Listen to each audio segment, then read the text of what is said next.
예, 우리 찬양대에서 우리 청년 중창으로 찬송해 주셨는데 은쟁반의 옥구슬 굴러가는 예, 정말 아름다운 목소리로 찬송해 주셔서 감사합니다. 안녕하세요. 예, 같이 기도하고 시작하겠습니다.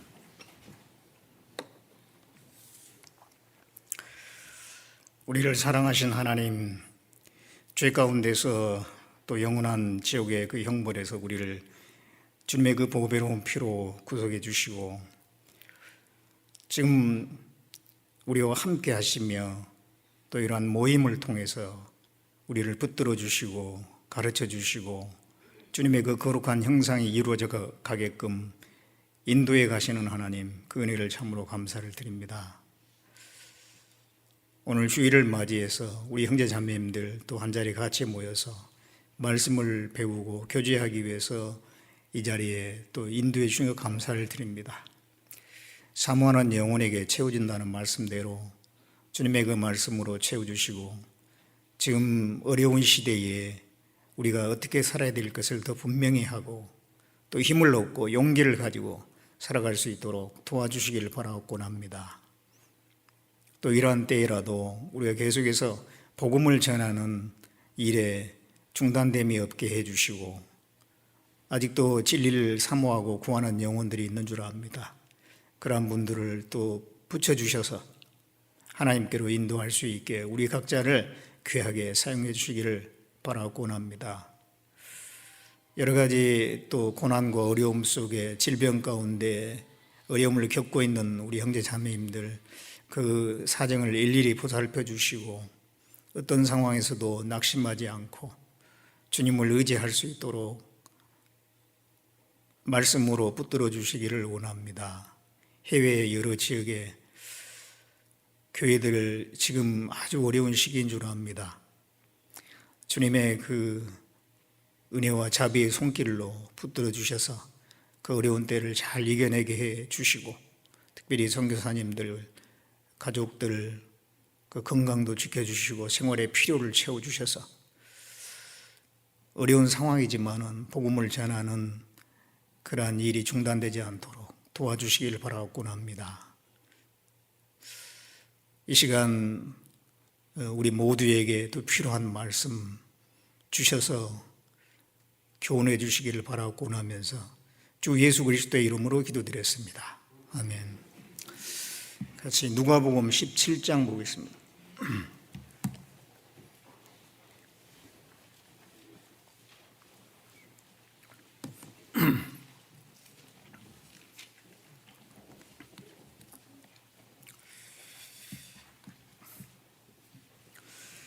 예, 누가복음 17장 22절부터 32절까지 제가 읽도록 하겠습니다. 또 제자들에게 이르시되 때가 이르리니 너희가 인자의 날 하루를 보고자 하되 보지 못하리라. 사람이 너희에게 말하되 보라 저기 있다 보라 여기 있다 하리라. 그러나 너희는 가지도 말고 쫓지도 말라. 번개가 하늘 아래 이편에서 번듯하여 하늘 아래 저편까지 비침같이 인자도 자기 날에 그러하리라. 그러나 그가 먼저 많은 고난을 받으며 이 세대에게 버림받아야 할지니라. 노아의 때에 된 것과 같이 인자의 때에도 그러하리라. 노아가 방주에 들어가던 날까지 사람들이 먹고 마시고 장가들고 시집가더니 홍수가 나서 저희를 다 멸하였으며 또 노대 때와 같으리니 사람들이 먹고 마시고 사고 팔고 심고 집을 짓더니 롯이 소돔에서 나가던 날에 하늘로서 불과 유황이 비오듯 하여 저희를 멸하였느니라. 인자에 나타나는 날에도 이러하리라. 그날에 만일 사람이 지붕 위에 있고 그 세간이 집 안에 있으면 그것을 가지러 내려오지 말 것이요 밭에 있는 자도 이와 같이 뒤로 돌이키지 말 것이니라. 노새철을 생각하라. 예. 지난주에 목금토 전도인 수련회를 했습니다. 우리 교회 현황이 77개 나라에 700여 개 교회가 있고, 또 전도인 규모는 국내 전도인이 한 600여 명이 있습니다. 그리고 해외에 현지 외국인 현지 전도인도 한 200명 정도 됩니다. 그래서 총 한 800명 정도가 되는데, 국내 한국의 전도인이 한 600명 중에서 600여 명 중에서 또 해외에 나가 있는 분이 한 200명 정도 되고요. 또 이 국내에서 이제 목회를 하고 있는 분들이 400명 정도 되는데, 이번에 전도인 수련회 때는 한 400명 정도의 전도인들이 모여가지고 모임을 했는데요. 요즘에 이제 그 코로나 때문에 참 주의를 많이 해야 되잖아요. 그래서 이제 거리뛰기를 충분히 하고, 그리고 또 식사할 때도 거리를 충분히 띄어서 식사하고, 상시 마스크를 하고 해서 그 방역 수칙에 따라서 그렇게 했습니다. 우리가 이제 이 코로나로 인해서 여러 가지 제한도 많이 받고 또 위축되는 것도 없잖아요. 있기는 합니다. 그런데 그렇다고 해서 뭐 또 할 일을 아예 안 하고 있으면 안 되잖아요. 어떤 그 수칙을 지키는 범위 내에서 우리가 또 할 일을 계속 해야 될 겁니다. 이렇게 모이기도 하고 말씀도 배우고 또 전도도 하고 그렇게 해야 되겠습니다. 그렇지만은 그런 가운데서도 수칙을 좀 잘 지켜야 되거든요. 점점 여러분들이 아시는 것처럼 수도권에 확진자가 계속 늘어나고 있고, 언제 그것이 우리하고 연결될지 알 수 없는, 주변에 우리는 많은 사람을 접촉하고 있기 때문에요, 우리가 스스로의 건강과 또 자신의 건강으로 끝나는 문제가 아니라 교회하고 연결되기 때문에 우리가 지켜야 될 것을 꼭 지켜야 됩니다. 그래서 우리 교회 내에서도 이렇게 하라고 하게 되면요, 기분 나빠하지 말고 잘 따라서 그렇게 좀 도움이 되었으면 좋겠습니다. 협력이 됐으면 좋겠습니다. 우리 전체를 위해서 이렇게 하는 거니까요. 우리 이렇게 주일날 모이고 또 가끔 모임도 소모임도 하고 있는데, 그나마 이렇게 하고 있는 게 감사하잖아요. 그것도 못할 때가 있었잖아요. 그래서 이러한 모임을 계속 우리가 유지해야만이 또 전도 집회도 할 수 있고 하니까요, 그러한 지침을 잘 지켜주시면 좋을 것 같습니다. 여기에 방금 읽은 내용을 좀 배우도록 하겠습니다. 여기 22절에 보면은 또 제자들에게 이르시되 때가 이르리니 너희가 인자의 날 하루를 보고자 하되 보지 못하리라. 이게 인자의 날이라고 했는데, 인자의 날, 인자는 예수님 자신을 인자라고 그랬죠. 인자의 날 또는 주의 날, 여호와의 날, 그런 날이 있는데, 여기서 인자의 날이나 여호와의 날이나 주의 날은 재림의 날이죠. 재림의 날. 예수님이 이 재림하시는 날이 있다라고 하는 것입니다. 근데 이제 먼저 초림이 먼저죠. 초림 먼저 첫 번째 오는 거, 재림은 두 번째 오는 건데, 예수님께서 첫 번째 오셨잖아요. 이스라엘 땅에 오셨습니다. 그래서 이제 25절에 그러나 그가 먼저 많은 고난을 받으며 이 세대에게 버림받아야 할지니라. 이게 초림이잖아요. 예수님께서는 이 첫 번째 이제 오셨습니다. 근데 예수님이 오셨을 때 구약 성경에 오실 것에 대한 그런 예언이 300여 가지가 있는데, 그대로 이제 다 이루어졌죠. 초림하실 때 이스라엘 땅에 오실 것이라고, 베들레헴에 탄생하실 것이고, 또 처녀의 몸에서 잉태될 것이다. 또 나중에 은 30에 팔리게 될 것이다. 예수님의 죽으심, 부활, 승천, 이런 것들이 구약 성경에 예언되어 있는데 그대로 다 이렇게 이루어진 겁니다. 그래서 예언된 대로 초림하신 거죠. 마찬가지로 재림에 관한 말씀도 많이 있죠. 그 재림에 관한 그 말씀대로 또 이제 다시 오신다는 것입니다. 그런데 그 재림은 두 가지로 나눠지죠. 먼저 공중 재림이 있고 그 다음에 지상 재림이 있습니다. 공중에 재림하실 때는 구원받은 그리스도인들을 다 데려가는 그런 공중 재림이고, 지상 재림은 이제 끝까지 그리스도를 거절한 이 세상을 심판하기 위해서 오시는 것이 지상 재림이죠. 그래서 공중 재림이 있고 지상 재림이 있는데, 여기 이 말씀에 노아의 때가 있고 노새 때가 있다. 노아의 때와 26절에 보면 노아의 때에 된 것과 같이 인자의 때에도 그러하리라. 그 다음에 또 28절에는 또 노새 때와 같으리니, 노아의 때, 노새 때 이렇게 구분했는데, 이 노아의 때는 공중 재림하고 연결됩니다. 노새 때는 지상 재림하고 연결이 돼요. 노아의 때 노아 홍수 심판이 있었죠. 그때 노아의 가족만 방주에 탔습니다. 그래서 홍수가 내릴 때에, 비가 내릴 때에 이 방주에 탄 사람은 살아남았는데 타지 못한 사람들은 다 홍수 심판을 받았어요. 그런 것처럼 예수님이 공중에 재림하시게 되면 들림 받은 사람이 있고, 방주에 탄 사람처럼, 방주에 탄 사람은 비가 계속 내리면서 점점 위로 올라가잖아요. 물이 점점 불어나니까. 그런 것처럼 들림 받은 사람이 있고, 들림 받지 못하고 남겨진 사람은 이제 마지막 그 심판을 받아야만 하는 저주와 심판 가운데 놓이게 되는 것입니다. 그래서 이제 이 노아의 때는 공중 재림하고 연결되는 겁니다.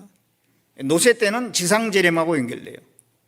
소돔성이 죄악으로 충만함으로 말미암아 하나님의 유황불을 비가 내리듯이 내려가지고 그 소돔성을 다 불태워버렸는데, 그때 노새 그 가족은 보호를 받았죠. 그래서 노새 가족만 소돔성에서 빠져나와서 이제 그 피난처를 하나님 허락하셔가지고 그 피난을 가게 됐어요. 보호를 받았죠. 그런 것처럼 이제 예수님이 지상에 재림할 때에 온 세상이 심판을 당하는데 이스라엘 민족 중에서 일부가 보호를 받아요. 그래가지고 하나님이 그 감람산을 이렇게 갈라가지고 거기에 이제 대피소를 만들어서 그쪽으로 피할 수 있도록 하신다고 스가랴 14장에 말씀하시거든요. 소돔성에서 노새 가족을 보호한 것처럼 이 세상이 심판되는데, 풀로 심판을 당하는데 그 가운데 이스라엘 민족들이 보호를 받는 겁니다. 그래서 지상 재림을 노새 때하고 연결해서 이렇게 말씀을 하고 있습니다. 이런 노아의 때, 노새 때, 공중 재림, 지상 재림은 7년 간격으로 일어나기 때문에 거의 비슷한 시기에 일어나는 거죠. 7년이라는 그렇게 길지 않으니까. 그러면 지금 우리는 공중 재림, 지상 재림에 가까운 시대에 살고 있느냐? 그걸 어떻게 알 수 있느냐 하면은, 노새 때, 노아의 때에 이러이러한 일이 있을 것이다. 노새 때에 이러이러한 일이 있을 것이다. 그리고 또 과거에 노아 시대에 어떤 일이 있었는지, 노새 때에 소돔성에 어떤 일이 있었는지, 그런 현상이 마지막 때에도 동일하게 나타난다는 거예요. 예수님께서 재림하실 때도. 그러면은 지금 우리 시대에 그러한 징조들이 나타나고 있으면은 우리가 공중 재림, 지상 재림에 가까운 시대에 살고 있다는 것을 알 수 있다는 것입니다. 그래서 노아 시대에 어떤 일이 있었는지, 또 소돔성 멸망할 때 어떤 일이 있었는지, 그것이 지금 우리 시대에 그러한 징조가 나타나고 있는지, 그걸 한번 우리가 비교를 해볼 필요가 있어요. 그래서 그러한 징조들이 우리 시대에, 그런 현상이 우리 시대에 나타나고 있으면은 우리 시대가 정말 공중 재림에 아주 임박한 그런 시대에 살고 있다는 것을 알 수가 있는 것이죠. 그래서 이제 27절에 보면 노아가 방주에 들어가던 날까지 사람들이 먹고 마시고 장가들고 시집가더니 홍수가 나서 저희를 다 멸하였으며, 또 노새 때와 같으니 사람들이 먹고 마시고 사고 팔고 심고 집을 짓더니 롯이 소돔에서 나가던 날에 하늘로서 불과 유황이 비오듯하여 저희를 멸하였느니라. 인자에 나타나는 날에도 이러하리라. 이게 이제 노아 때, 노세 때 그 당시에 그 사회적인 현상을 말씀을 하는데, 먹고 마시고 시가고 장가가고 사고 팔고 심고 집을 지었다. 그렇게 하다가 멸망했다. 이렇게 말씀하고 있어요. 뭐 특별한 게 없는 것 같죠? 뭐 사람 사는 곳에는 먹고 마시고 시가고 장가고 사고 팔고 또 뭐 집을 짓고 다 일상생활이잖아요. 특별할 것이 없는 것 같은데, 그런데 이제 이런 것은 다 육체에 필요한 거예요. 먹고 마시고 시가고 장가가고 사고 팔고 심고 집을 짓고, 이거 다 육체에 관한 거잖아요. 그러니까는 이게 뭘 설명하려고 하는 거냐면은, 이 멸망 직전에 노아 때나 노세 때 그 멸망 직전에 사람들은 육체에 관한 것만 관심 가졌다, 그런 얘기죠. 반대로 하면 영혼에 관한 것은 관심이 없었다, 그런 얘기죠. 육체에 필요한 것에만 관심이 있어요. 예. 하나님에 대해서 관심이 없는 겁니다. 그게 이제 그걸 지적하려고 하는 거죠. 예. 욥기 22장을 보겠습니다.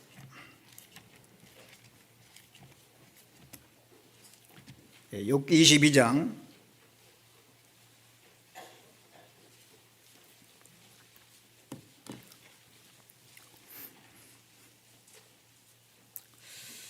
15절을 보겠습니다. 15절부터 제가 읽겠습니다. 내가 악인의 밟던 옛적 길을 지키려느냐? 그들은 때가 이르기 전에 끊어버리었고 그 터는 하수로 인하여 함몰되었느니라. 그들이 하나님께 말하기를 우리를 떠나소서 하며 또 말하기를 전능자가 우리를 위하여 무엇을 하실 수 있으랴 하였으나 하나님이 좋은 곳으로 그 집에 채우셨느니라. 악인의 계획은 나와 판이 아니라. 이 말씀은 노아 시대의 사람을 두고 하는 말씀이에요. 이 욥이 생존했을 때 당시에는 노아 홍수 이후에 얼마 안 된 시대거든요. 그래서 노아 홍수에 대해서 그 당시에 모든 사람이 다 아는 거예요. 얼마 안 됐기 때문에. 그들이 왜 멸망했는지 그것도 알아요. 죄 짓고 살다가 하나님께서 무관심하다가 그러다가 이제 멸망했다는 거예요. 그래서 이제 그걸 얘기하고 있는 겁니다. 여기서 15절에 내가 악인의 밟던 옛적 길, 옛날에 그 악인들이 있잖아, 노아 시대에. 그 사람들처럼 되려고 하느냐? 그러면서 그 옛날 노아 시대를 지금 그 회상하면서 얘기하는 거예요. 그들은, 노아 시대 사람들은 때가 이르기 전에 끊어져 버렸고 그 터는 하수로 인하여 함몰됐다. 그 많은 물에 의해서 함몰돼 버렸지 않느냐. 그러면서 그들이 어땠냐면 하나님께 말하기를 우리를 떠나소서, 또 말하기를 전능자가 우리를 위하여 무엇을 하실 수 있으랴 했다는 거예요. 노아 시대 사람들이 우리를 떠나서서, 하나님에 대해서 떠나서서, 오늘 하나님 관심 없습니다. 하나님 관심 없어요. 그 당시에는 오래 살았고 굉장히 풍요로웠잖아요, 모든 게. 그러니까 그 풍요로운 사회 속에 살다 보니까 하나님 필요성을 못 느껴. 우리를 떠나서서, 나 하나님 상관없습니다. 나한테 개입하지 말라고. 그리고 전능자가 우리를 위하여 무엇을 하실 수 있으랴. 하나님 없어도 사는데 전혀 문제 없다, 이 말이에요. 하나님의 도움이 필요 없어요. 사실은 그건 하나님 주신 건데, 그 18절에 그랬잖아요. 하나님이 좋은 곳으로 그 집에 채우셨는데 악인들은 그 하나님과 연결시키지 못하고 그저 자기들이 잘해가지고 잘 산 줄 알고 말이죠. 그러니까 이 노아 시대의 사람들은 먹고 마시고 시집가고 장가고 사고 팔고 신고 집 짓고 뭐 그런 건 잘했는데 영혼에 대해서는 아무 관심이 없고 하나님에 대해서 관심이 없었다 이 말이죠. 오늘날 우리 시대는 어떻습니까? 그 시대하고 비슷해요. 지금 먹고 마시고 사람들의 관심은 먹고 마시는 거예요. 먹거리가 얼마나 다양해졌어요. 옛날 시대에는 먹는 게 맨날 집에서 먹지 밖에서 먹는 게는 거의 없어. 집에서 먹는 건 한정되어 있잖아요. 늘 같은 것을 반복해서 먹는 것입니다. 가짓수가 많지도 않습니다. 그런데 요즘에는 참 이 다양한 먹거리, 음식점도 많고 말이에요. 밖에서 먹을 때 뭐 잔치상이잖아, 잔치상. 다양하게 차려놓고 그것도 이제 막 그보다 더 많이 먹으려고 뷔페 같은 거 만들어가지고 거기서 뭐 온갖 음식을 한꺼번에 다 먹으려고 그러잖아요. 그래서 이 먹고 마시는 것에 사람들의 관심이 너무 많아요. 오늘 점심은 뭘 먹을까? 오늘 저녁은 뭘 먹을까? 그렇게 잘 먹었는데도 또 그 다음을 생각해요. 그러죠? 하여튼 먹는 것에 관심이 많아요. 잘 먹고 사는데도. TV 같은 데 보면은 막 먹는 거 많이 나오죠. 어디 가면은 뭐 어떤 뭐 맛있는 것이 있고, 그리고 음식점 찾아다니면서 이렇게 그걸 취재해가지고 보도하는 그런 것도 있고, 또 먹기 대회도 있고, 먹방 같은 거. 뿐만 아니라 또 먹고 마시고 시집가고 장가가고, 사람들이 성적인 것에 대해서 가면 갈수록 더 관심이 많고, 그런 쾌락을 추구하기 위해서 죄를 짓는 경우도 많이 있죠. 사고 팔고, 부동산 사고 팔고 해가지고 어떻게 하면 돈을 좀 단기간에 많이 벌 수 있을까? 재테크 뭐 그런 것에 관심이 많이 있고, 서로 이렇게 만나서 얘기하면 돈에 관한 얘기, 어떻게 하면 돈을 잘 벌 수 있는가, 어떻게 하면 돈을 벌 수 있느냐, 불릴 수 있느냐, 막 그런 얘기 많이 하지 않습니까? 대신 사후 세계에 대해서, 죽음 다음의 세계에 대해서 그런 얘기는 안 하는 거예요. 하나님에 대해서, 영혼에 대해서, 신앙에 대해서, 그 영적인 그 갈망에 대해서는 얘기를 안 하는 거예요. 죽음은 끝이다는 생각이에요. 죽음은 끝이다 하는 생각이 지금 거의 대부분의 사람 속에 머릿속에 꽉 차 있어요. 그래서 살아있는 동안은 아주 조금이라도 더 살기 위해서 건강관리하고 좋은 것 많이 먹고 해서 이 세상에 사는 동안은 즐겁게 살아야 된다. 죽음 다음에 대해서는 없다, 그런 생각이에요. 그래서 사는 동안에 열심히 먹고 마시고 즐기자. 그게 이제 문제입니다. 이사야 22장에 보면은 사람들이 그랬다는 거예요. 소를 잡고 양을 죽여서 포도주를 갖춰놓고 먹고 마시면서 내일 죽으리니 우리가 먹고 마시자. 죽으면 끝날 텐데 뭐 지금 살아있는 동안에는 막 즐기면서 살자. 하나님께서 말씀하시기를 이 죄는 죽기까지 사함받지 못한다 그랬어요. 하나님께서 그 영혼을 불쌍히 여겨서 구원의 길을 마련해 놓으셨고 그 죄사함을 받게끔 해놓았는데 사람들은 거기에 관심 갖지 않고 그저 먹고 마시고 즐기는 거, 그것만 생각하는 거. 그것 때문에 구원을 못 받는 거잖아요. 죄사함을 못 받아요. 지금 우리 시대가 그렇습니다. 하나님에 대해서 영적인 것에 너무도 무관심하는 시대가 됐어요. 그리고 노아 시대에 그들이 육체가 됨이라, 내가 저희와 함께하지 않을 것이니 이제는 그들이 육체가 됨이라 그랬어요. 완전히 육체로 전락해버렸어요. 지금 우리 시대도 사람은 사람인데, 사람이 뭐예요? 만물의 영장이라고 하는 것이 사람의 진정한 의미잖아요. 근데 영에 대한 생각 아무것도 없고 완전히 육체로 되니까 이건 짐승과 다를 바가 없는 거예요. 그렇게 돼가고 있는 거예요, 지금 우리 시대가. 노아 때, 노세 때 소돔성 그랬다는 것입니다.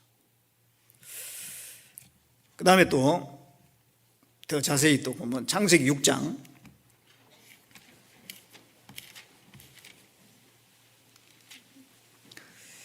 창세기 6장 9절을 보겠습니다.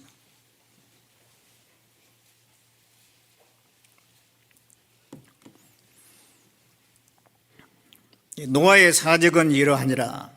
노아는 의인이요 당세의 완전한 자라. 그가 하나님과 동행하였으며 그가 세 아들을 낳았으니 셈과 함과 야벳이라. 때에, 노아 시대에 온 땅이 하나님 앞에 회개하여 강포가 땅에 충만한지라. 하나님이 보신즉 땅이 회개하였으니 이는 땅에서 모든 혈육 있는 자의 행위가 회개함이여 있더라. 이게 이제 그 당시에 또 현상을 이렇게 말씀하고 있어요. 노아는 의인이고 구별됐는데 나머지는 회개하고 강포했다 그랬어요. 회개하고 강포했다. 이 회개가 뭐냐면은 무너지다, 또 더러워지다, 썩어지다, 그런 뜻을 가지고 있어요. 완전히 이 질서가 무너지고 도덕이 붕괴돼 가지고 사람들이 너무 악해지고 더러워졌어요. 성적으로도 너무도 타락하고, 그랬다는 것입니다. 근데 지금 우리 시대는 어때요? 우리 시대가 폐기했잖아요. 폐기. 질서가 많이 붕괴됐어요. 위아래 구분이 없어요. 평등이란 말이 좋은 것 같은데요, 다 평등하면은 이 위아래 구분이 없어져 버려요. 위아래 구분이 없어지면은 맨날 서로 대립이요. 그게 문제죠. 이 왕과 백성의 관계가 정확했잖아요. 옛날 같은 이 위계 질서가. 이 백성들은 왕에게, 신하들은 왕에게 순종하고 그 명령을 따르고. 요즘에 뭐 민주주의라 해가지고 막 그런 것들이 다 개념이 희박해지고, 부모와 자식, 옛날 같으면 엄격했잖아요. 부모가 말하면 법이에요, 그것이. 자식들은 당연히 부모에게 순종해야 되고. 요즘에는 그렇지 않아요. 자녀가 부모를 구박하는 경우도 많고, 부모가 자녀의 눈치를 봐야 되고, 자녀들이 부모를 심지어는 뭐 때리거나 버리는 경우도 있고요.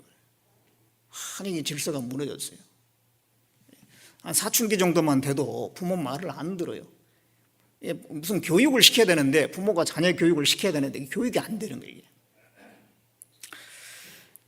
선생님과 제자가 있으면은 스승과 제자 간에 그 분명한 질서가 있는데도 요즘에는 그런 게 희박해져 버렸어요. 어른과 아이, 뭐 전혀 그 가족 관계가 아니더라도 젊은 사람은 나이 든 사람을 존경하고 또 그 인정하고 그 말을 따르고 하는 것이 당연했었잖아요, 옛날에는. 요즘에는 나이 드신 분들이 젊은 사람 훈계를 못해요. 훈계했다거나 봉변당하니까요. 그러니까 이게 지금 막 질서가 붕괴돼서 위아래가 없어요. 지금은 위아래가 없어요. 노아 시대도 그랬던 것 같아요. 폐기했다. 다 무너져 버린 거예요. 막 모든 게 무너져 버리고. 요즘에 이게 도덕이 무너져 버렸어요. 도덕성이 붕괴돼 가지고 돈을 위해서라면, 권력을 잡기 위해서라면 양심이고 뭐고 그거 다 던져버려요. 그런 걸 우리가 신문지상에서 또 뉴스를 통해서 많이 보지 않습니까? 그 돈을 벌기 위해서 양심이 뭐가 없어요. 권력을 잡기 위해서 뭐 나중에 다 이렇게 드러나는데도 그래도 뻔뻔해. 그러니까 이 도덕이라는 게 완전히 다 지금 붕괴되는 시대입니다. 사람은 그때 그 몰카 해가지고 몰래 카메라를 해가지고 막 촬영을 하잖아요. 그렇게 해가지고 또 그것을 갖다가 인터넷 같은 데다 올리면서 그걸 또 돈을 받아. 남의 그 부끄러운 그 자기 신체나 이런 것들이 공개됐을 때 얼마나 그냥 그 치욕적이고 그게 치명적인 거잖아요.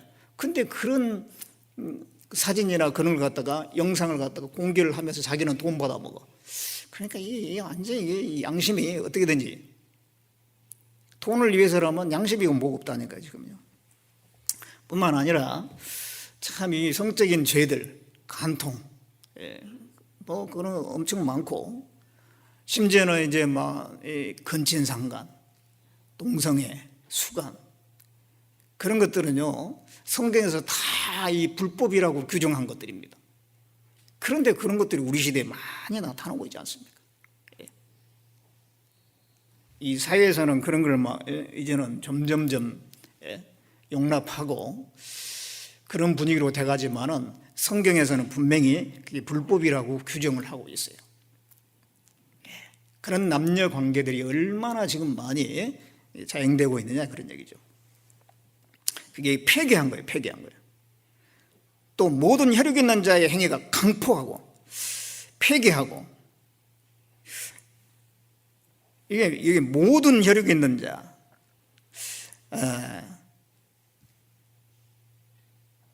자, 그러니까 남녀노소 할 것 없다는 거예요. 이게 온 세계 사람들이 이제 폐기하고 강포하게 된다 그런 얘기죠. 노아의 때에 된 것 같이 인자의 마음도 그러하리라.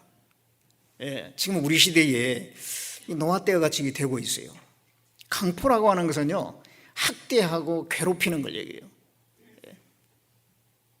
폭력을 행사하는 거, 강도, 살인, 또 약탈, 폭동, 그런 겁니다. 지금 우리 시대에 그런 일이 많이 일어나고 있지 않습니까? 테러가 일어나가지고 자기하고 아무 상관없는 불특정 그 다수를 갖다가 죽여버리잖아요. 그렇게 해서 죽는 사람들이 해마다 많이 일어나고, 또 이제 우리는 그 뉴스를 통해서 어떻게 저런 일이 있냐 그런 것들을 많이 접하게 되는데, 최근 사건으로 보면은 아파트의 그 주민이 말이죠, 주차 문제로 경비원을 갖다가 한 번 괴롭히는 게 아니라 지속적으로 계속 괴롭혀서 얼마나 괴롭힘 당하면은 나중에 자살을 해버렸잖아요. 참 그런 경우가 지금 한두 건이 아니에요. 계속 발생하고 있어요. 같은 친구끼리 말이죠, 괴롭혀가지고 중학생이 말이죠, 같은 친구를 막 괴롭히니까 나중에 옥상에 뛰어내려요. 죽기도 하고. 미국에서는 경찰이 말이죠, 그 흑인을 이렇게 연행하는 과정에서 과잉 제압을 하다가 죽었잖아요. 그래가지고 이제 그게 문제가 돼가지고 이제 그게 시위로 번지고, 그냥 평화적인 시위를 하는 게 아니라 이제 폭동이 일어나고, 나중에 약탈 그래가지고 마트고 막 가서 약탈해가지고 자기 것도 아닌 다 그냥 가져가 버리고 그게 참 난장판입니다. 난장판이요. 그래서 이 폐기하고 강포했다. 노아 시대. 지금 우리 시대에 이 폐기하고 강포한 시대예요. 그 다음에 창세기 19장을 보겠습니다.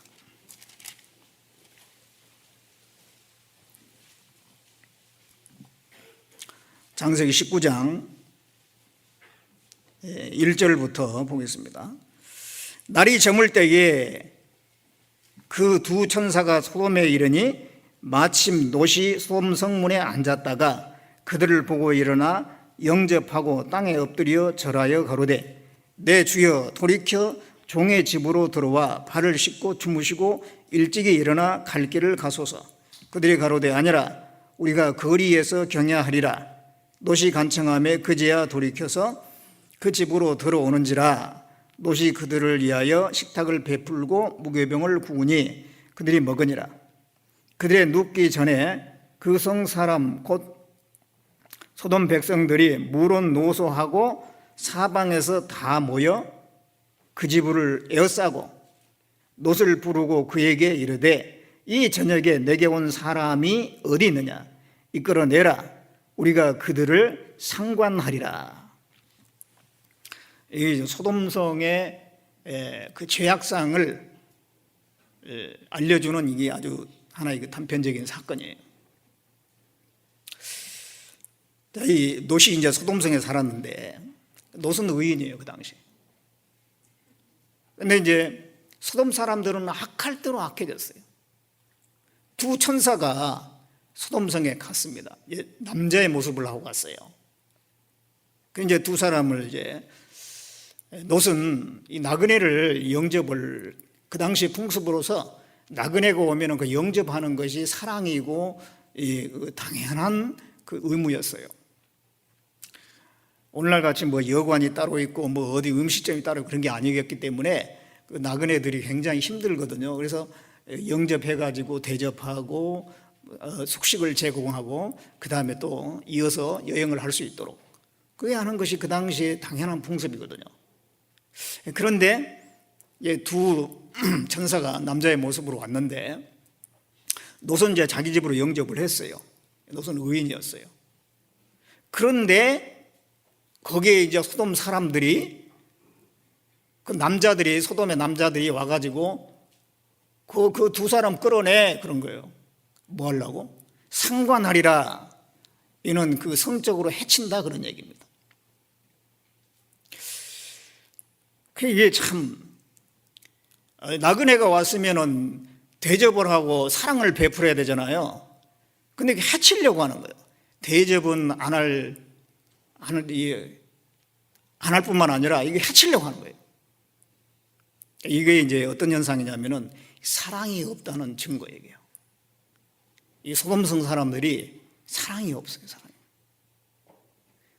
나그네를 대접하는 게 아니라 해치려고 하니까 이게 사랑이 없는 거잖아요.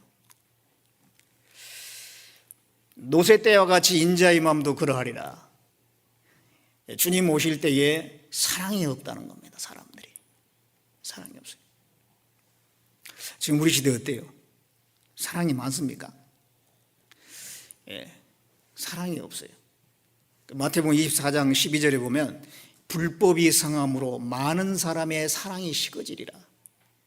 죄가 충만해지면서 사랑은 없어지는 거예요. 이 시대에서 정말 사랑이 없잖아요. 이웃 간의 정도 없고 긍휼히 여기는 마음도 없고 다 자기중심적이 되는 거예요. 이기적이 되는 것입니다. 디모데후서 3장 1절부터 5절까지 보면은 말세에 고통하는 때가 이르니 사람들은 자기를 사랑하고 돈을 사랑하고 쾌락을 사랑하기를 하나님 사랑보다 더하고 사랑이 3번 나오는데 다 자기예요. 자기를 사랑하고 돈을 사랑하고 또 자기를 위해서 그러잖아요. 돈을 사랑하고 쾌락을 사랑하고 하나님의 이 성경을 통한 가르침이 뭐냐면은 내 이웃 사랑하기를 내 몸같이 하라. 또 마음과 목숨과 뜻과 힘을 다해서 하나님을 사랑하라. 하나님을 사랑하고 이웃을 사랑하는 것이 성경의 가르침이에요. 그런데 하나님을 사랑한 것도 없고 이웃을 사랑한 것도 없고 자기를 사랑하고 돈을 사랑하고 쾌락을 사랑하고 말세에 그렇게 된다는 거예요. 그런데 지금 우리 시대에 딱 들어맞죠. 정말 이기적인 거예요. 사람들이요. 다른 사람이 어떻게 되든 말든요. 내 가족만 있으면 되고 또 가족 중에서도 자기 중심, 자기밖에 몰라. 그런 경우가 많습니다. 돈을 사랑하고 쾌락을 사랑하고 이 쾌락을 위해서 얼마나 많은 것들이 이게 발달해 있는지 몰라요. 사람들은 그런 것에 얼마나 또 관심들이 많습니다.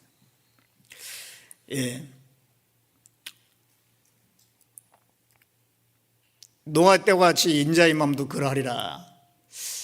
노새 때와 같이 지금 이 소돔성의 그 현상이 우리 시대에 그대로 일어나고 있지 않습니까? 그리고 이제 이 상관하리라.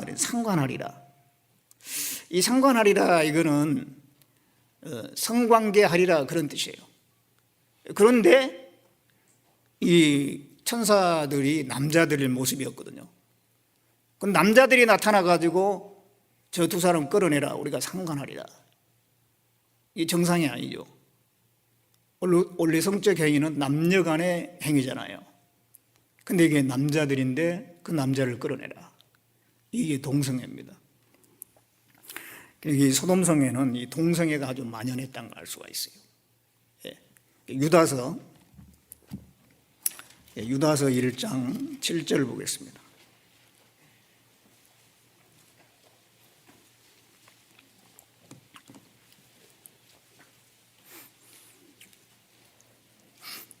유다서 1장 7절에 소돔과 고모라와 그 이웃 도시들도 저희와 같은 모양으로 간음을 행하며 다른 색을 따라가다가 영원한 불의 형벌을 받음으로 거울이 되었느니라. 이게 다른 색을 따라갔다. 소돔 고모라 간음을 했는데 다른 색을 따라갔다 그랬어요. 이 다른 색이 뭐냐면은 이 색이 육체를 이야기합니다. 육체. 예. 헬라어로 하면은 사르크스 육체거든요. 헤테로스는 다르다 그런 뜻입니다. 다른 육체를 따라갔다. 영어로 하면은 스트레인지 플래시 그랬어요. 플래시 육체입니다. 근데 스트레인지 이상한 정상이 아닌 육체를 따라갔다 그런 얘기입니다. 정상적이라면은 하나님이 만들어 놓은 남녀가 결혼해서 자녀를 낳고 이게 정상적인 거거든요. 하나님의 창조의 질서에 맞는 건데 그게 아닌 거예요. 남자가 남자로 더불어 좋아하고 여자가 여자로 이게 이제 다른 색인 거예요. 이상한 육체를 취하는 거란 말이에요. 정상이 아니라는 거죠. 로마서 1장에는 순리를 거스리고 영리를 따른다 그랬어요. 순리라고 하는 건 남자 여자가 서로 사랑하고 좋아하고 결혼해서 자녀 낳고 그게 순리예요. 근데 그게 아니고 영리는 이게 정반대. 남자끼리 여자끼리 부끄러운 일을 행한다 그랬어요. 그래서 이 소돔성은요, 그 동성애가 아주 만연했습니다. 그래서 이 단어 중에서 동성애 그러면은 소돔이라고 하는 소돔이 영어로 동성애자를 갖다가 남성 동성애자를 소도마이트 그래요. 그게 소돔성에서 따온 단어입니다. 근데 이게 동성애자들은요, 우리는 날 때부터 이런 성향을 가지고 태어났다. 그게 뭐가 죄냐. 그런 경향이 있는데, 옛날부터 이 동성애에 대해서는요, 스스로 이게 죄라고 하는 자책감이 있는 거예요. 그런데 1993년에 해머라는 사람이 동성애의 유전자가 있다. 그래서 사람이 태어날 때 그 동성애 유전자를 가지고 태어나면은 그 동성애자가 될 수밖에 없다. 그런 논문을 발표했어요. 그래가지고 그때부터 이 동성애자들이 봐라, 우리는 날 때부터 이런 성향을 가지고 태어났기 때문에 어쩔 수 없는 거야. 그래서 이게 아무런 죄가 아니라고 하는 그런 생각을 하게 되었고, 이제 다른 사람들도 동성애자에 대해서 상당히 좀 관용적인 그런 마음이 된 겁니다. 그런데 이제 그게 아니고 선천적이 아니고 후천적이다, 그런 반론을 계속 제기가 된 거예요. 그러면서 해머가 다시 연구해가지고 2005년도에 다시 발표했어요. 동성애 유전자가 있는 줄 알았더니 없더라. 이 선천적이 아니고 후천적이다. 그렇게 발표를 했습니다. 그렇지만은 먼저 발표한 그것을 받아들인 동성애자와 그것을 퍼뜨려진 다음에 사람들은 두 번째 그걸 취소하는 논문이 주목받지 못했어요. 그래가지고 지금 사람들 생각 속에는 동성애에 대해서 관용적인 태도를 가지고 있어요. 그리고 그걸 자꾸 홍보를 하거든요. 홍보를 하기 때문에 사람들은 거기에 길들여져 가지고 원래 성향이 그래서 그런다는데 불쌍히 여겨야지. 그러면서 사람은 다 평등한데 그 성소수자들도 보호를 받아야 되지 않냐, 그들도 인권이 있는데, 그러면서 자꾸 이제 관용적인 태도를 취하게 됩니다. 그런데 이 동성애는 후천적입니다. 선천적인 거는 극히 일부에 불과하고, 그것도 자기가 자기 성 정체성을 계속 유지하려고 하면 충분히 이길 수 있는 문제고, 거의 후천적이에요. 선천적이라면은 쌍둥이가 태어났어요. 그러면 쌍둥이 두 사람이 반드시 다 동성애자가 돼야 돼. 한 사람은 동성애자인데 한 사람은 아니요. 그런 경우가 훨씬 많아요. 쌍둥이는 유전자가 똑같거든요. 그러면은 동성애를 타고났다 그러면 두 사람이 항상 같아야죠. 다 동성애자든지 아니면 아니든지 해야 되잖아요. 근데 한 사람은 쌍둥이인데 동성애자인데 한 사람은 아닌 경우가 많아요. 그리고 또 그 유전적이라면은 타고났으니까 죽을 때까지 그 성향을 지켜야 되잖아요. 근데 동성애자들이 젊었을 때는 동성애를 하다가 나이 들어서는 거의 다 안 해요. 그러니까 그거는 선천적이 아니라는 거예요. 유전적이 아닙니다. 그리고 또 도시하고 시골이 있으면 도시가 발생률이 훨씬 많아. 동성애자들이 많아요. 시골은 별로 없어요. 그러니까 환경 영향을 받는다는 거예요. 오늘날에 이 동성애가 많이 퍼지고 있는데 그건 학습에 의해서 퍼지는 겁니다. 교도소에 남자들만 있고 여자들만 있잖아요. 거기서 많이 동성애가 번진다고 그래요. 교도소에서. 그 학습에 의해서 번지는 거예요. 또 군대. 요즘엔 군대에 그런 일들이 많아요.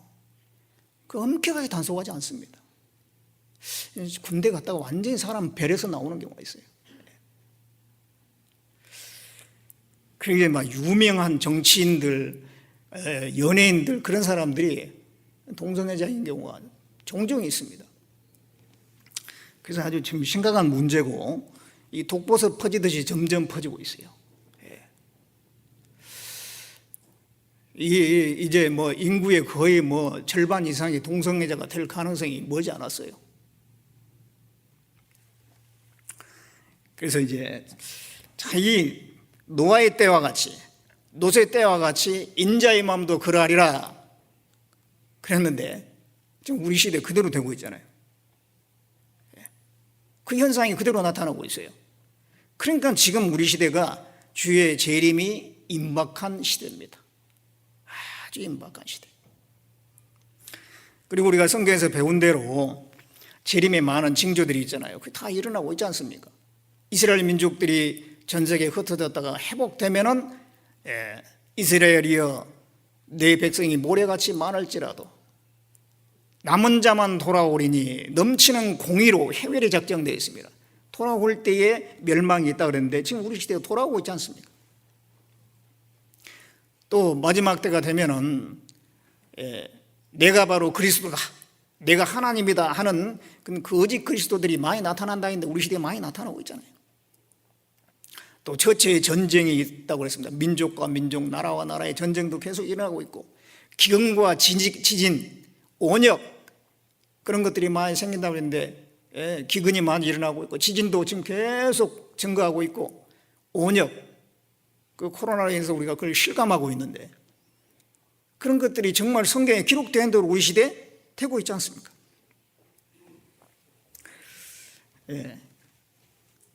뿐만 아니라 임박한 징조가 있어요. 임박한 징조.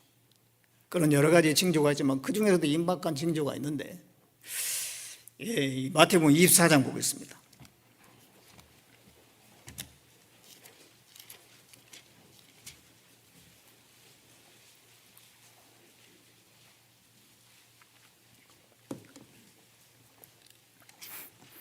마태복음 24장 13절 보겠습니다. 14절에 이 천국 복음이 모든 민족에게 증거되기 위하여 온 세상에 전파되리니 그제야 끝이 오리라. 앞에 여러 가지 징조가 나와 있고 천국 복음이 모든 민족에 전파될 때에 그제야 끝이 온다 그랬어요. 그러니까 이 천국 복음이 모든 민족에 전파되면 온 세상에 전파되면 진짜 끝인 거예요. 그런데 지금 성경이 3,000개 이상의 언어로 번역됐다는 거 아시지 않습니까? 전 세계에 퍼졌어요. 뿐만 아니라 이 인터넷, 온라인 이게 이제 발달해가지고 이 말씀이 전 세계 곳곳에 안 들어간 곳이 없다는 거예요. 지금 우리가 이제 그 온라인을 통해서 말씀을 최근에 와서 많이 하지 않습니까? 말씀을 전하면 실시간으로 해가지고 또 집회도 이제 하게 되면은 그것을 온라인에 띄워가지고요 세계 어디서든지 그걸 들을 수 있도록 지금 하고 있거든요. 야, 이게 정말 이 말씀의 또 실현일 수도 있겠다 그런 생각이 들어요. 이 복음이 모든 민족에게 증거되고 온 세상에 전파된다 그랬는데, 이 한국 땅에서 말씀하는데 온 세계, 전 세계 어디든지 인터넷 되는 곳이면은 그걸 받아볼 수가 있으니까요. 예. 앞으로 이제 막 그것도 이제 번역해가지고 이게 통역해가지고 그 어느 나라든지 뭐 웬만한 중요한 언어로는 다 이렇게 실시간으로 할 수도 있을 거예요. 그러니까 진짜 지금 끝이 온 거예요. 그렇죠? 그제야 끝이 오리라 그랬잖아요. 그리고 또 이제 임박한 그 징조가 있는데, 데살로니가 후서 2장 보겠습니다. 데살로니가 후서 2장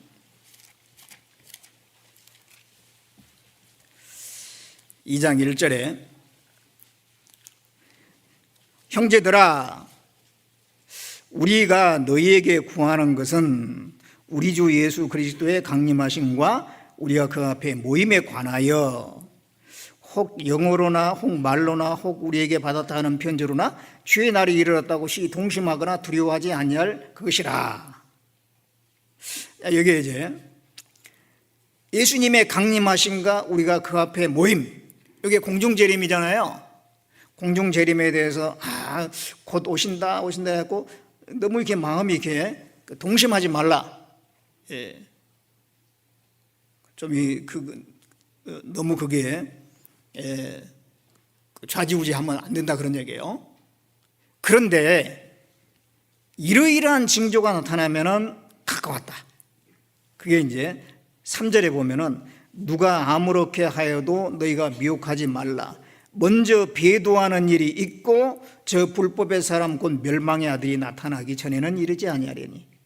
저는 대적하는 자라 범사에 일컫는 하나님이나 숭배함을 받는 자 위에 뛰어나 자존하여 하나님의 성전에 앉아 자기를 보여 하나님이라 하느니라. 공중재림이 있기 전에 배도하는 일이 있다는 거예요. 배도하는. 이게 이제 나타나면 진짜 이 공중재림이 가까운 거예요. 그 다음에 이제 불법의 사람, 이게 마지막 적그리스도 세계 통치자인데요. 이게 뭐 나타난 걸 우리가 보기는 어려울 것 같아요. 그런데 이제 거의 그 무대가 준비되는 그런 걸 본다든가, 또는 그 전에 이 배도. 이 배도가 뭐냐면은 이 도자가 그 길도자입니다. 배는요, 등을 져버리는 거죠. 도를 져버리는 거예요, 이게. 이 도가 뭐냐면은 요한복음 1장 1절에 태초에 말씀이 계시니라, 그 말씀을 도라고 그랬어요. 도. 그러니까 이 도라고 하는 건 성경의 가르침을 얘기해요. 성경의 가르침을 등져버린다는 거예요. 버려버려. 그런 일이 생길 거다. 예. 성경의 가르침 뭐 한두 가지가 아닌데, 근데 성경 전체는 한마디로 예수는 그리스도다.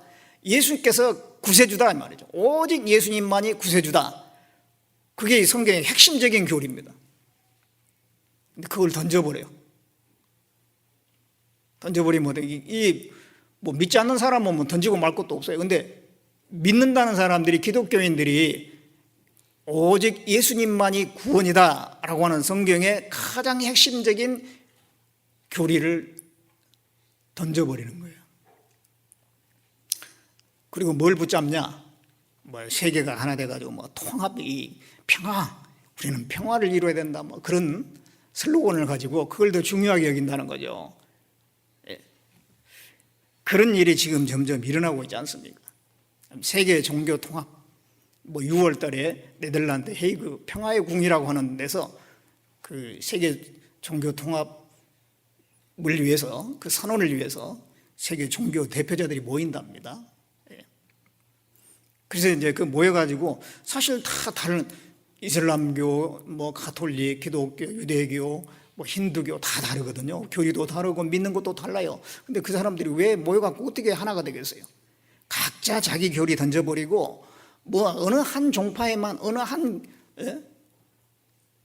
그 종교에만 구원이 있다라고 하지 말자. 그러지 말고 다 구원이 있다. 그리고 우리가 평화가 중요하지 않느냐. 그래서 이 이름도 평화궁이에요. 평화궁. 거기서 모여가지고 평화를 위해서 우리가 전 세계가 하나로, 또 모든 종교가 하나로 먼저 뭉쳐서 모범을 보여야 되지 않느냐, 그런 모임입니다.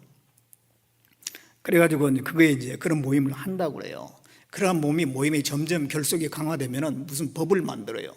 그래가지고 이제는 이란이 우리가 가결한 이 법을 어기면은 처벌을 막 하고 제재를 가하고 거기에 따라야 된다 이거죠.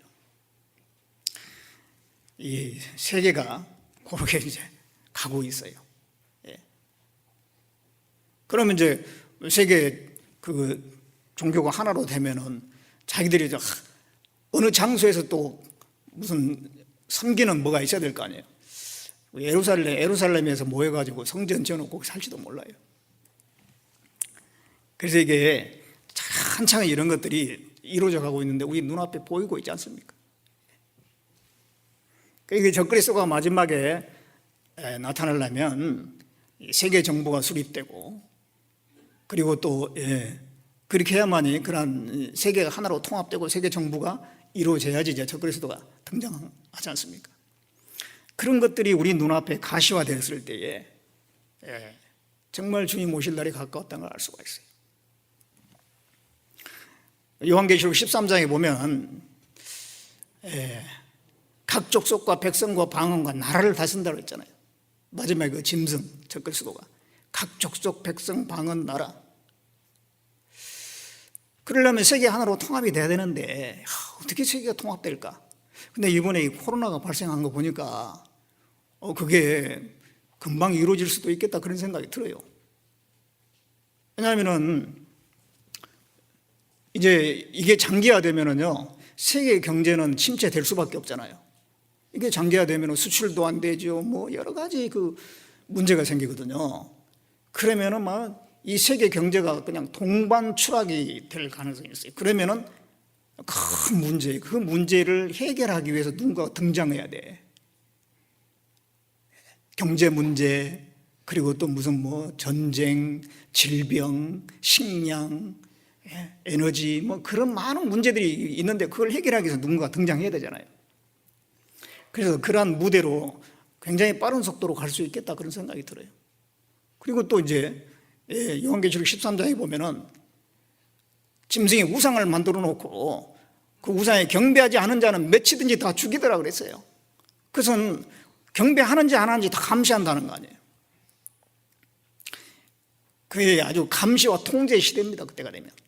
그런데 이번에 이렇게 코로나야. 이번에 이래서 이 감시하는 게 거의 뭐 일상이 됐잖아요. 예전 같으면 한 사람의 그 사람의 동선이나 누가 그걸 갖다 추적을 합니까? 근데 요즘에는 그 뭐 막 추적해가지고 공개를 하고, 그리고 다 감시 감독을 하는 거예요. 감시 통제를 하는 거예요. 그래서 얼마든지, 그리고 이제 거기에 대해서 사람들이 별 저항을 하지 않아. 옛날 같으면 당장 저항하는데 요즘 같으면은 살아야 되니까. 그래서 얼마든지 그런 사회로 이렇게 금방 들어갈 수 있겠다 그런 생각이 들어요. 그래서 지금 이 임박한 징조들이 우리 시대에게 나타나고 있어요. 정신을 차려야 됩니다. 정신을 차려야 돼요. 다시 이제 누가복음 17장, 누가복음 17장 보겠습니다.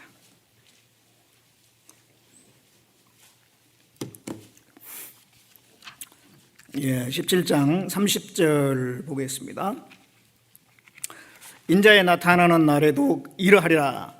그날에 만일 사람이 지붕 위에 있고 그 세간이 집 안에 있으면 그것을 가지러 내려오지 말 것이요 밭에 있는 자도 이와 같이 뒤로 돌이키지 말 것이니라.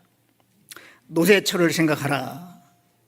이 내용은요, 노새 때는 지상재림과 연결한다 그랬잖아요. 지상재림 때에 이제 세계가 이제 핵전쟁이 일어나고 그때 예수님이 지상재림하시는데 그때에 이제 유대인들을 위해서 피난처를 마련해요. 스가랴 14장에 보면 감람산이 갈라져 가지고 거기에 이제 대피처가 생겨 가지고 그쪽으로 이동을 해야 되거든요.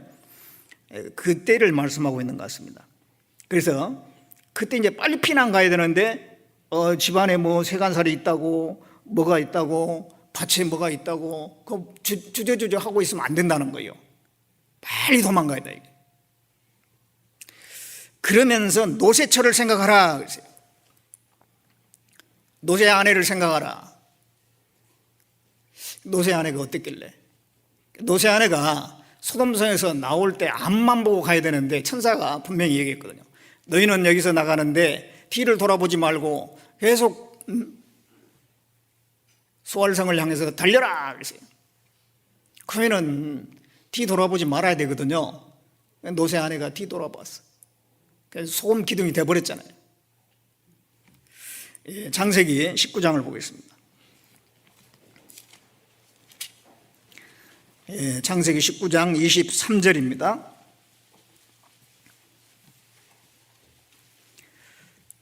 창세기 19장 23절에 놋이 소알에 들어갈 때에 해가 돋았더라. 여호와께서 하늘 곧 여호와에게로서 유황과 불을 비같이 소돔과 고모라에 내리사 그 성들과 온 들과 성에 거하는 모든 백성과 땅에 난 것을 다 엎어 멸하셨더라. 놋의 아내는 뒤를 돌아본 거로 소금기둥이 되었더라. 놋의 아내가 이 뒤를 돌아봤어요. 보지 말라 그랬는데. 그래서 소금기둥이 되어버렸다는 겁니다. 놋의 아내는 왜 뒤를 돌아봤을까요? 보지 말라겠는데 소돔성을 왜 돌아봤어요?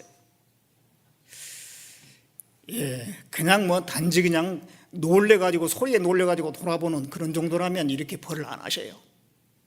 마음이 잘못된 거예요. 놋의 아내는 몸은 빠져나왔어요. 근데 마음은 그 소돔성에서 못 빠져나온 거예요. 마음이 아직 거기에 있어. 이 소돔성에 그게 재물, 그게 급히 나오는데 다 들고 나오지 못하잖아요. 몇 가지 꼭 필요한 것만 들고 나왔을 거예요. 아직도 거기에 많은 재물이 있고 세간살이가 있고 호화 저택이 있고 거기에 이게 미련이 있는 거예요. 그냥 돌아보는 거예요. 돌아보는. 그 마음이 거기에 있었기 때문에. 그래서 소금기둥이 되어버렸는데 누가복음 17장에는 노새처를 생각하라 그랬잖아요. 그걸 통해서 우리에게 뭘 교훈하냐. 이 마지막 시대에 재림에 가까운 이 시대에 사는 사람에게 노새처를 생각하라. 그걸 통해서 우리에게 주시려고 하는 교훈이 있을 겁니다. 노새처는 뒤돌아봤다가 소금기둥이 됐어요. 이 시대에 우리가 뒤를 돌아보면 안 된다는 겁니다. 앞을 보고 나가야지 뒤를 돌아보면 안 돼요. 우리 그리스도인들이 뒤를 돌아보는 게 뭐가 있을까요? 뒤를 돌아보는 거. 우리의 뒤에는 세상이 있어요. 세상. 세상을 돌아보고 세상에 관심 뺏긴 것이 뒤돌아보는 거예요.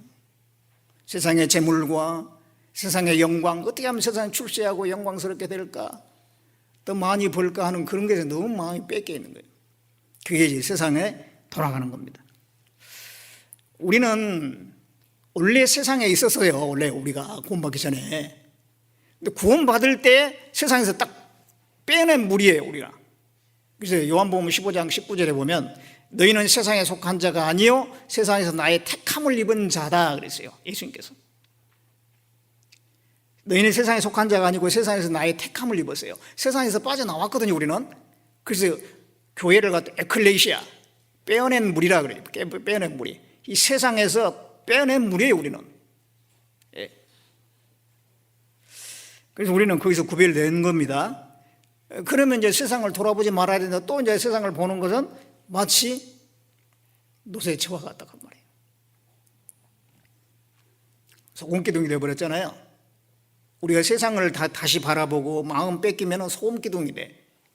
소금기둥이 뭐야? 소금은 원래 녹아서 맛을 내는 건데 너희는 세상의 소금이라 그랬거든요. 녹아서 맛을 내야 되는데 기둥이라는 건 뭐냐면 이게 굳은 소금, 맛을 내지 못하는 소금이란 말이에요. 마태복음 5장 13절에 보면 너희는 세상의 소금이니 소금이 만일 그 맛을 잃으면 무엇에 쓰리요? 다만 밖에 버리어 사람들에게 밟힐 뿐이라 그랬어요. 우리는 그리스도인으로서의 그 맛을 내야 되는데 세상을 돌아보게 되면 맛을 잃은 소금처럼 되는 겁니다. 그래서 로마서 12장 2절에 보면은 너희는 이 세대를 본받지 말라 그랬어요.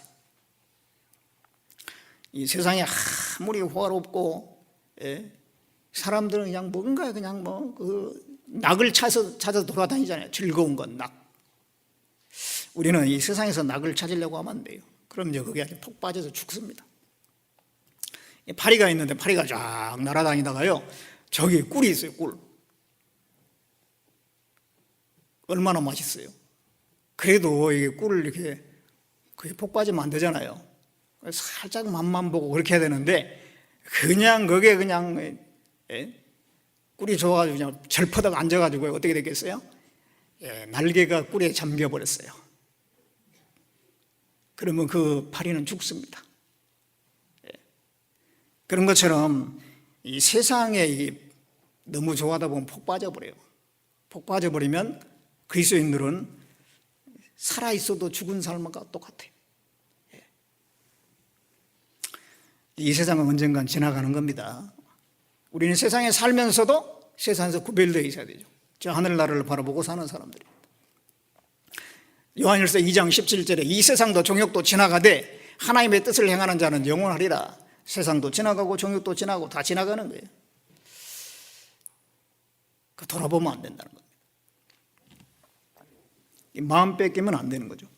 그 다음에 또 우리가 돌아보는 게 뭐가 있냐면은 육신으로 돌아가는 걸 얘기해요. 육신으로 돌아가는 거. 갈라디아서 5장 24절에 보면은 그리스도 예수의 사람은 육체와 함께 정과 욕심을 십자가에 못 박았느니라 그랬어요. 예수님이 십자가에 죽으실 때 우리는 그때 죽은 겁니다. 육체와 함께 정과 욕심 십자가에 못 박았어요. 그런데 이미 죽었는데 다시 또 육체가 살아나가지고 홀로 육체를 따라서 살아가는 거, 그게 육신으로 돌아가는 거죠. 그게 돌아가는 거예요. 뒤로 돌아가는 거예요. 이게.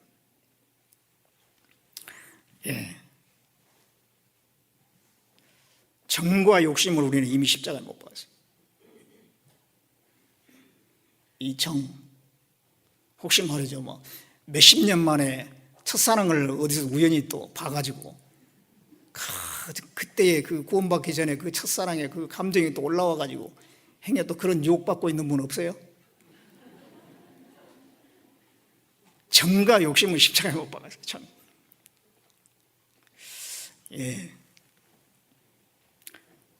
베드로전서 2장 찾아보겠습니다. 베드로전서 2장.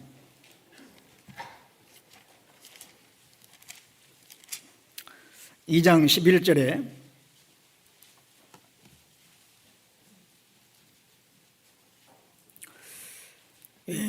2장 11절입니다. 사랑하는 자들아, 나그네와 행인 같은 너희를 구원하노니 영혼을 거스려 싸우는 육체의 정욕을 제어하라.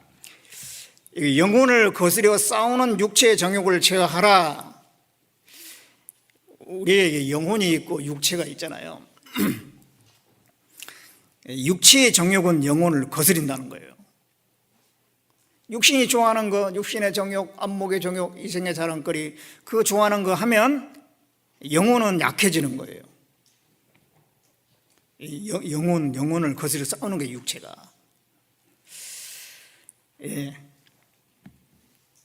육체가 좋아하는 걸 계속 하면은요, 영혼은 힘이 없어진다니까요.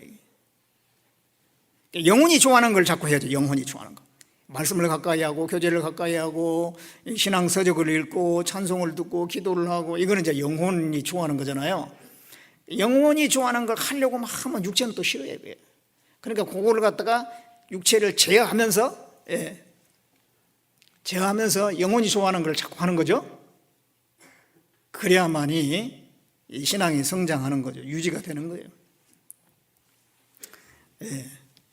육체가 원하는 거 계속 살아있는 동안에 육체가 계속 원하는 게 있어요. 그걸 따라서 살게 되면은 육신으로 돌아가는 거예요. 그게 뒤를 돌아보는 겁니다. 노새처가 뒤를 돌아보는 것처럼 돌아보는 거예요.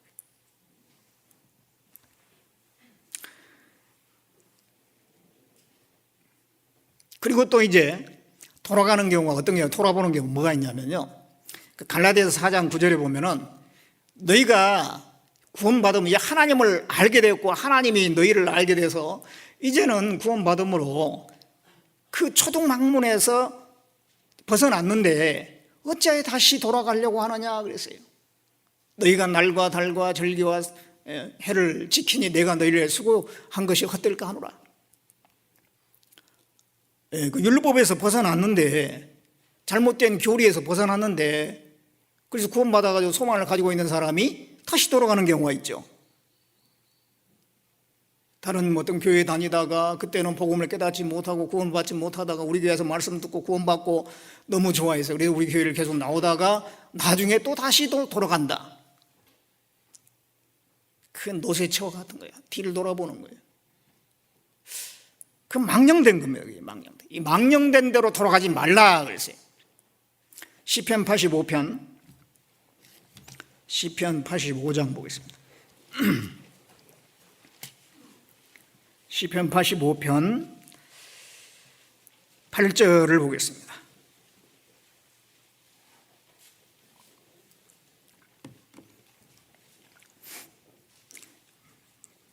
내가 하나님 여호와의 하실 말씀을 들으리니 대저 그 백성 그 성도에게 화평을 말씀하실 것이라. 저희는 다시 망령된 대로 돌아가지 말지로다. 망령된 대로 돌아가지 말라. 망령된다는 것이 정신 나간 행위다 그런 얘기죠. 그런 쪽으로 돌아가지 마라. 구원받은 사람이 세상으로 가는 것은 이게 망령된 대로 가는 거예요. 구원받아서 정말 복음과 진리를 제대로 전하는 교회에서 떠나가서 다시 옛날로 가는 것은 망령된 대로 돌아가는 거예요. 거지가, 불쌍한 거지가 있는데 왕이 말이죠, 가가지고 불쌍히 여겨가지고 왕궁으로 데려와가지고 씻기고 먹이고 입혀주고 왕자를 삼았어요. 근데 좀 살다가 나중에 안 보여. 다시 거지로 가버렸어. 그 망령된 대로 돌아가는 거잖아요. 참 가치를 알지 못하고.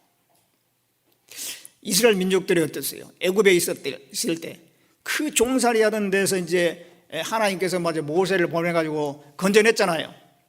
그들에게 자유를 주고 그 종살이에서 벗어나서 이제는 하나님의 성민으로서의 하나님의 축복을 허락하셨는데 광야에서 좀 힘드니까 애굽으로 돌아가자. 애굽으로 돌아가자. 망령된 대로 돌아가는 거예요, 이것이. 누가복음 9장 62절에는 손에 쟁기를 잡고 뒤를 돌아보는 자는 하나님의 나라에 합당치 않다 그랬어요. 우리 손 쟁기를 잡고 우리는 쟁기를 다 쟁기가 있습니다. 여러분 손에는 무슨 쟁기냐면 밭을 가는 쟁기인데 우리는 마음의 밭을 가는 쟁기를 다 손에 들고 있어요. 구원받지 않는 사람에게 계속 얘기를 해가지고 마음의 밭을 갈아가지고 나중에 말씀 가운데 인도하면은 말씀의 씨가 뿌려지면서 구원을 받잖아요. 우리는 이게 쟁기를 잡고 이제 쟁기질을 하고 있는 거예요. 근데 그 쟁기 잡은 사람이 뒤를 돌아보는, 쟁기를 잡고 뒤를 돌아보는 것은 하나님 나라에 합당치 않다 해서 계속 우리는 사람의 마음에 밭을 가는 일을 해야 돼요. 전도를 위해서 계속 우리가 뭔가를 해야 되지 않습니까? 그런데 그러지 않고 뒤를 돌아봐. 세상으로 돌아가고 육신으로 돌아가고 잘못된 교리에 빠지고 그러면 안 된다는 거예요. 노쇠처를 생각하라 그랬어요. 뒤 돌아보지 말라는 겁니다. 그러면 뒤를 안 보고 어떻게 해야 되냐? 우리는 앞만 바라봐야 되는데 뭘 바라봐야 되느냐? 저 천국을 바라봐야죠. 천국. 히브리서 11장을 보겠습니다.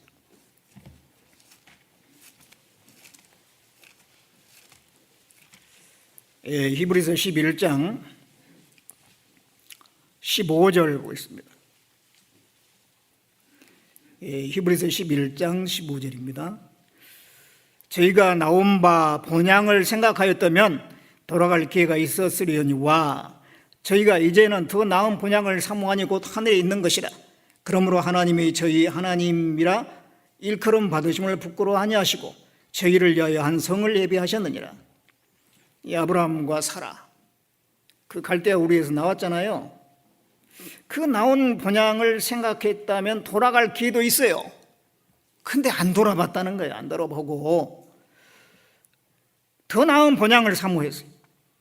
바로 저 천국에 있는 그 천성, 그를 바라보고 살았다는 것입니다. 예. 우리도 언젠가 이 세상 떠나니까 영원히 있을 그 천국을 바라보고 잠시 잠깐 후에는 천국이 우리에게 주어질 거예요. 그 천국에 대한 소망을 더 분명히 해야 됩니다. 세상을 등지고 천국을 바라봐야 되겠죠. 히브리서 13장 14절에 보면은 여기는 영구한 도성이 없고 장차 올 것을 찾나니 그랬어요. 영구한 도성이 없고 장차 올 것을 찾는다. 이게 장차 올 것을 찾는데 그게 바로 천국이에요. 천국. 하나님은 그 놀라운 영광스러운 천국을 만들어 놓고 우리를 기다리고 계시죠. 예, 그걸 바라봐야 돼요. 뒤를 보지 말고 우리에게 장차 주어질 그 영광스러운 천국을 바라봐야 됩니다. 거기 가면 우리는 해와 같이 빛날 겁니다. 지금은 점점 여러 가지 근심 걱정도 있고 여기저기 아프기도 하고 문제들이 있기 때문에 얼굴이 좀 우중충할 수도 있어요. 근데 천국 가면 해와 같이 밝아진다고 했어요. 해와 같이. 너무 좋아서. 거기는 안식이 있고 평강이 있고 진정한 기쁨이 있고 하나님과의 진정한 사랑이 있는 곳. 우리가 잠깐 이렇게 성경을 배우는 가운데 말씀을 듣는 가운데 교제하는 가운데 이 마음에 기쁨이 올라올 때가 있잖아요. 내가 이곳에 있고 내가 구원을 받았고 이런 내가 은혜를 누리고 있고 얼마나 감사한가 그런 생각이 올라올 때가 있어요. 항상 그러면 좋겠는데 가끔 있어. 그런데 그 가끔이라도 그 순간 너무 좋잖아요. 근데 그것이 천국 가면은 계속되는 거예요. 계속. 그 이상의 기쁨이 계속되는 것이 천국이에요. 그 천국을 바라보면서 우리는 앞으로 가야 돼요. 계속 달려야 되죠. 그 천국에서 주님이 재림하실 때 우리에게 큰 은혜를 가지고 온다고 그랬어요. 그 재림하시는 주님을 우리는 바라보면서 또 앞으로 나가야 되는 거예요. 베드로전서 1장 베드로전서 1장 13절 보겠습니다. 13절에 그러므로 너희 마음의 허리를 동이고 근신하여 예수 그리스도에 나타나실 때 너희에게 가져올 은혜를 온전히 바랄지어다. 우리는 천국도 바라보고 또 예수님이 재림하시잖아요. 재림 때 가져올 은혜가 있대요. 은혜. 그걸 온전히 바라라. 예수님이 재림하시면 가져올 은혜가 뭐예요? 우리 몸을 완전히 변화시킬 겁니다. 또 우리의 모든 눈물을 씻어 주실 거예요. 그동안 참 고생 많이 하면서 참 눈물도 많이 흘리고 답답한 세월들 견디면서 보내왔잖아요. 그런데 주님을 만나면 주님이 다 그 눈물을 씻어 주시고 우리의 수고에 대해서 영광으로 다 갚아주시고 그게 주님이 재림하실 때 가져올 영광입니다. 그 은혜입니다. 은혜. 예수님이 재림하시는 날 우리의 모든 것이 다 이루어지는 날입니다. 그거를 바라봐야 돼요. 그걸 바라봐야 돼요. 그러면서 참아야 됩니다.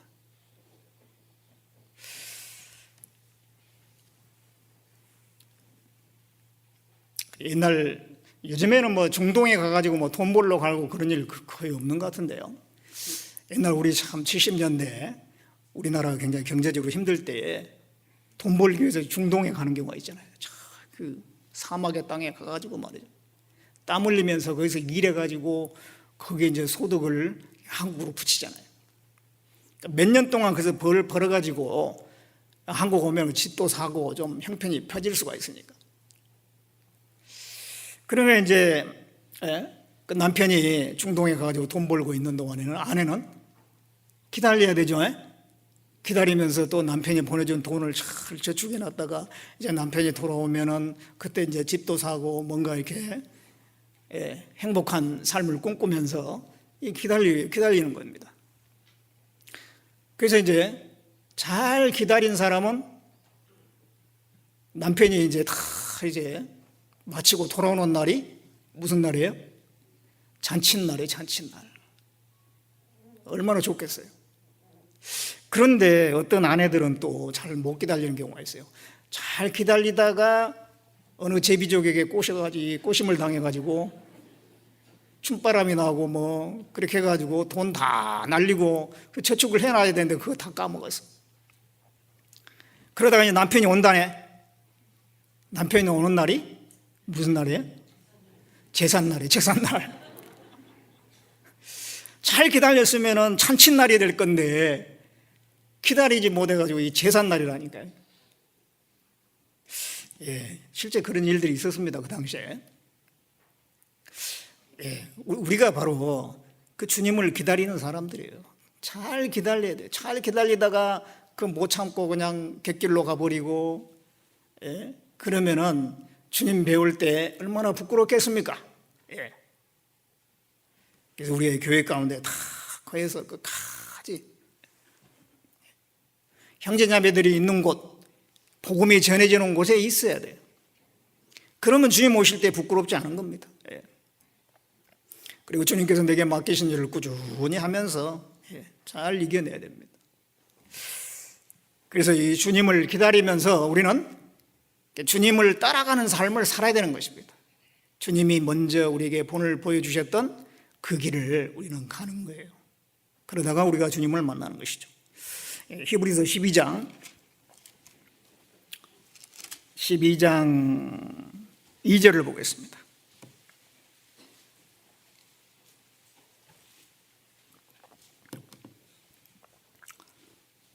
예, 2절, 이 말씀을 같이 읽어보겠습니다. 믿음의 주요 또 온전케 하신 이인 예수를 바라보자. 저는 그 앞에 있는 즐거움을 위하여 십자가를 참으사 부끄러움을 개의치 아니하시더니 하나님 보좌 우편에 앉으셨느니라. 이게 믿음의 주요 또 온전케 하신 예수를 바라보자. 그 예수님을 우리 바라봐야 돼. 예수님은 우리에게 믿음을 주신 분이고 또한 우리를 점점 더 온전하게 만들어 가시는 분이에요. 그 예수님 우리가 계속 바라보면서 예수님이 어떻게 살았는지 그것을 바라보면서 따라가는 삶을 살아야 되는 거죠. 많은 것이 있지만 그 중에서 예수님은 그 앞에 있는 즐거움을 위하여 십자가를 참으셔서 부끄러움을 개의치 아니하시다가 하나님 보좌 우편에 앉으셨다 이렇게 말씀했어요. 예수님에게 생애에 많은 고난이 있었잖아요. 그 많은 고난을 통과하시고 영광에 들어가신 겁니다. 고난 후에 영광이라고 하는 것을 우리도 그 길을 따라가야 된다는 것을 말씀합니다. 특별히 십자가는 이제 고난의 절정이잖아요.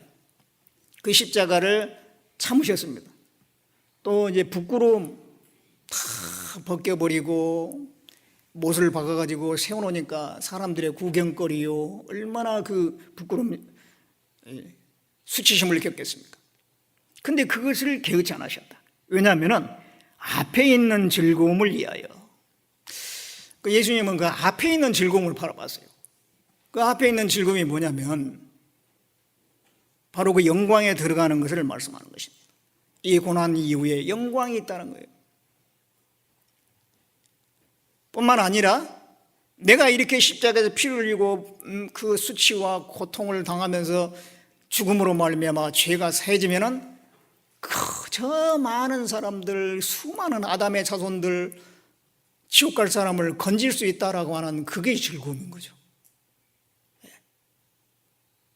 본인이 희생함으로, 예수님이 희생함으로 말미암아 그 영혼들이 살아날 것, 지옥에 끌려가는 그 영혼들, 사단에 사로잡혀 있는 그 영혼들이 하나님께로 돌아오고 천국으로 갈 것을 바라보니까 그 앞에 있는 즐거움이잖아요.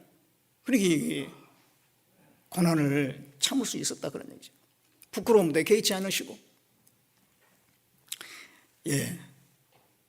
앞에 있는 즐거움, 우리에게도 이러한 신령한 즐거움, 그 즐거움을 가지고 현재를 살아가야 된다라고 하는 것을 우리에게 가르치고 있죠. 농부는 수확의 그 기쁨을 바라보면서 지금 이제 막 수고하고 그러지 않습니까? 또 시험 공부하는 사람은 합격하는 그날을 바라보면서 그 즐거움이잖아요. 그러면서 현재의 고난을 참아요. 우리도 마찬가지입니다.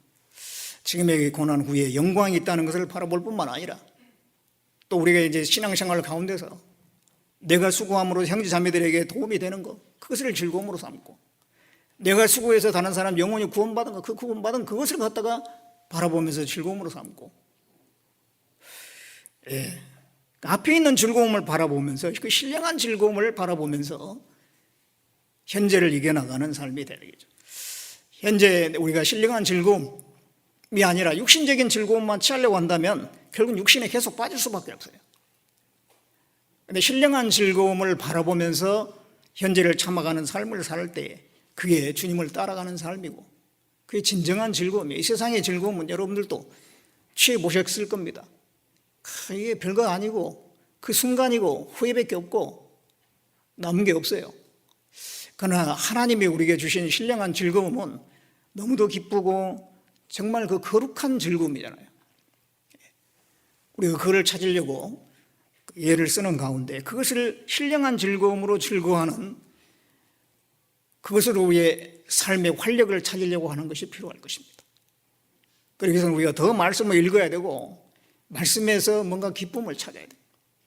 모임에서 기쁨을 찾고, 전도하는 그 과정 속에서 그 영혼이 건짐받는 것을 통해서 우리가 기쁨을 찾고, 함께 모이고 뭔가 수고하지만은 거기서 보람된 그 결과를 통해서 우리가 기쁨을 찾고,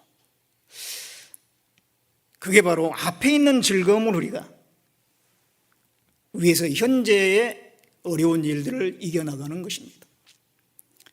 그러다 보면 우리는 주님을 따라가는 것이 되고, 주님 앞에 섰을 때에 참으로 우리가 감사하고 주님께 영광을 돌리게 될 겁니다. 지금 이제 이 마지막 징조가 참 임박한 징조들이 나타나는 시대에 우리가 살고 있지 않습니까? 노아의 때와 같이, 노새 때와 같이 인자의 마음도 그러하리라. 근데 지금 우리가 그런 현상들이 나타나는 걸 봅니다. 그런데도 이상하게 이 시대에 더 또 신앙에 잠을 잘 수가 있어요.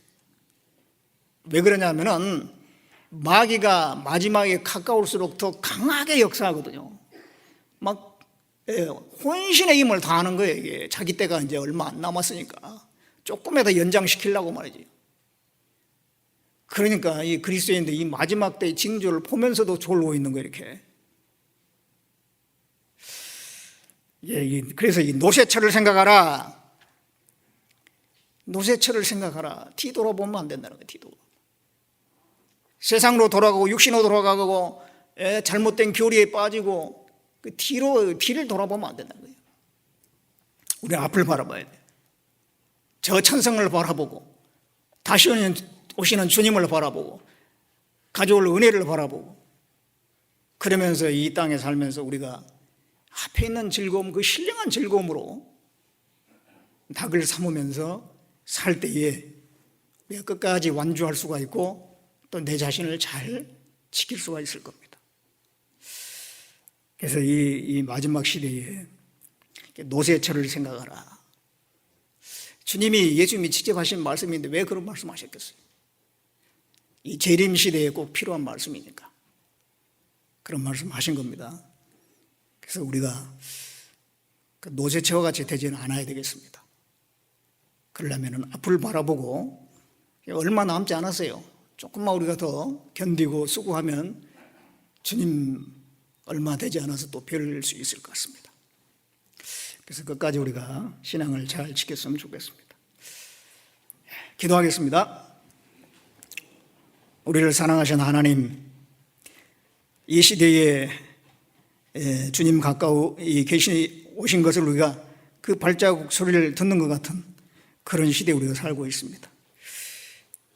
그렇지만 행여 신앙의 잠을 자지 않도록 우리를 붙들어 주시고 우리를 일깨워 주시길 원합니다. 노새채와 같이 되지 않도록 우리를 말씀으로 붙들어 주시고 천성을 바라보고 다시 오신 주님을 바라보고 계속해서 우리가 신앙의 다름질을 할 수 있도록 도와주시고 우리 모두를 붙들어 주시옵소서. 이제 6월 22일부터 있을 대전도 집회, 주님께서 인도해 주시고 정말 계획한 대로 치러질 수 있게 해주시고 정말 이 시대에 진리를 사모하고 구하는 영혼 불러 모아주셔서 구원받음으로 하나님께 영광이 되고 우리의 수고가 헛되지 않도록 도와주시옵소서. 모든 걸 주님께만 의지합니다. 주 예수 그리스도의 이름으로 기도드렸습니다. 아멘.